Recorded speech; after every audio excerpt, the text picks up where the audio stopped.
फ्रीजमधल्या पाण्यापेक्षाही दुप्पट पटीने पाणी माठामध्ये तुमचं थंड राहणार याची गॅरंटी मी तुम्हाला देते। आता हा माठ नवीन आहे आणि मी ही ट्रिक नेहमी वापरते, माठ जुना असो किंवा नवीन असो। या पद्धतीने आपण जर माठ घासला ना तर पाणी दुप्पट पटीने थंड होतं। तर इथे मी मीठ घेतलेलं आणि मीठ ना ओलं करून घेतलं, माठसुद्धा ओला करून घेतलेला आणि मी बाहेरून आणि मधून दोन्ही साईडने छानपैकी ते मिठाने घासून घेतलेला।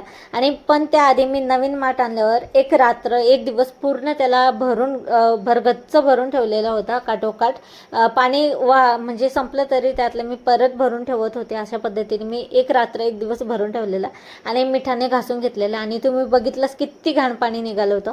4 ते 5 पाण्याने मी स्वच्छ असं चोळून धुवून घेतलेलं आणि त्यानंतर प्यायचं पाणी टाकून मी थंड होण्यासाठी ठेवलेलं। 1 ते 1.5 तासामध्येच माठामध्ये पाणी मस्तपैकी बर्फासारखं थंड होतं। तुम्ही सुद्धा ही ट्रिक नक्कीच ट्राय करून बघा। त्यानंतर मंडीमध्ये गेले ते भाजीपाला बऱ्याच दिवसाचा संपला होता, भाजीपाला घेऊन आले आणि ही क्लिप जी आहे ना मंडीमधली ती बळजबरीने यांच्याकडून मी शूट करून घेतलेली। येताना रगडा आणलं होतं आणि सकाळी ना गावरान चण्याची भाजी केली होती, ती बरीच उरली होती, त्याचीच मी खिचडी केली होती। भाजीपाला फेकून न देता मी त्याचा वापर कशा पद्धतीने करता येईल ना हेच बघत राहते। सगळा भाजीपाला मी डब्यामध्ये भरून ठेवलं, फ्रीज क्लीन करून घेतलं। आणि हा जो व्हिडिओ तुम्हाला आवडला असेल ना प्लीज लाईक करा, शेअर करा, चॅनलला सबस्क्राईब करा। बाय।